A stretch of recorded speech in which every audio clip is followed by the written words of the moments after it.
Berapa sebenarnya dana alokasi dana desa? 360. Selama 9 tahun.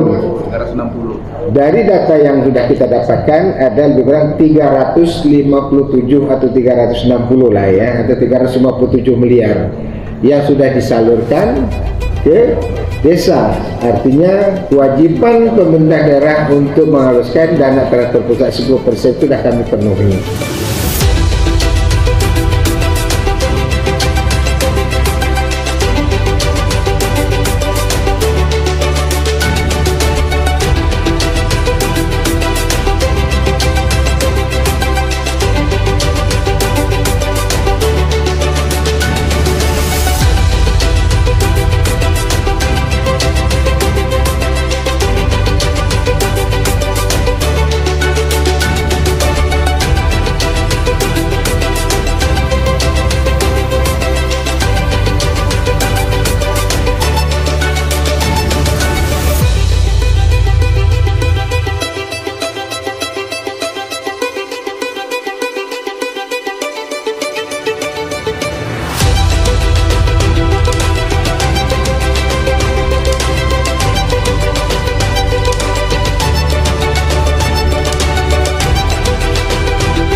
Bahwa selama 9 tahun sampai dengan 2003 itu sudah ada anggaran lebih kurang 276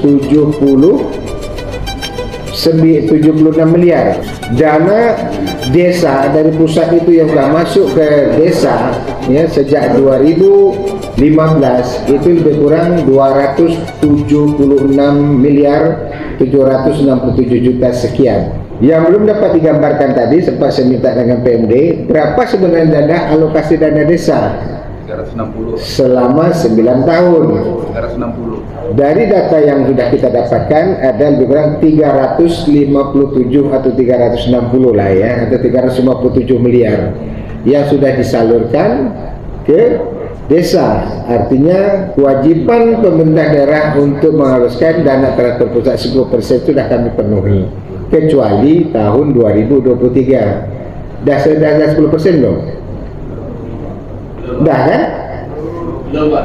Ngapa aku jawab belum? Saya mengharapkan sudah. Alhamdulillah kalau sudah, kami tak ada hutang. Dia bilang kalau ada hutang cepat ya, apalagi hutang ya. Total anggaran yang masuk ke desa selama 9 tahun sampai 2023 itu lebih kurang 634 miliar. 626 juta yang beredar yang dapat dilakukan pembangunan selama ini di desa sejak 2015 masa pemerintahan saya. Saya tidak membandingkan 2014 ke bawah berapa dia dana yang masuk ke desa itu. Bisa kita hitung, ya kan? Itulah yang dipaparkan tadi, ada jalan seminisasi 106 km betul yang dibangun di desa. Bisa buka data yang dipresentasikan tadi. Sementara data dari kabupaten yang dibangun dengan jalan di desa itu adalah 162 km. Artinya ada 56 km itu bersumber dari APBD kita yang masuk ke desa. Total jalan-jalan seminisasinya. Sementara jalan aspal yang kita bangun selama lebih kurang 9 tahun ini, masuk tahun 2023 ini lebih kurang 200. Tadi kalau kita tengok ada dah 223 ditambah tahun ini aja sampai 30 ya, itu berarti sudah ada 253 km jalan yang kita bangun tersebar di kecamatan-kecamatan sampai ke desa yang dibangun selama masa kami memimpin ini. Itu baru 2 jalan seminisasi dan jasa, belum tambatan perahu dan lain sebagainya kita totalkan sesuai dengan 5 misi pembangunan kabupaten. Keadilan dalam pembangunan infrastruktur yang disampaikan tadi itu sudah tercapai sebenarnya. Yang selama ini orang beranggapan saya Pak Wakil ini tak ada berbuat, tak ada berbangun, tak ada yang dibuat, tak ada yang dikerjakan. Karena memang bangunnya nampak tersebar di pulau-pulau, di kecamatan-kecamatan, 4 kecamatan. di 14 kecamatan.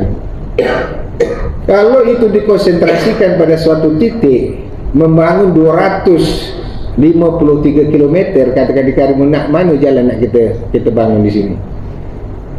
Ya kan? Tak mungkin.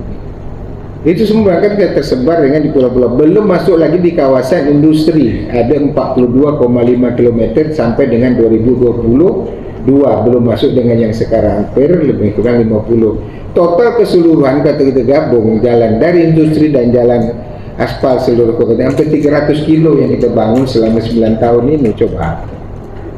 Jadi yang mengatakan tak ada pembangunan, tak ada tu mana dia? Yang dilakukan oleh desa 106 kilo dibangun oleh desa, bapak kepala desa tu apa tak?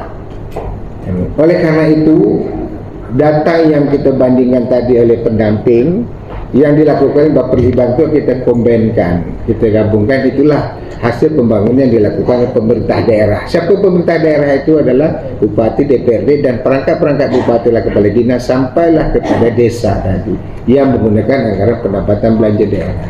Dan kita bisa melihat juga dari output pembangunan kita lakukan, bagaimana tingkat kehidupan dan tingkat capaian peningkatan ekonomi, pertumbuhan ekonomi kita, pertumbuhan ekonomi, peningkatan kesehatan, pendidikan, indeks pembangunan manusia itu dapat diukur dengan capaian-capaian pembangunan kita lakukan pada hari ini.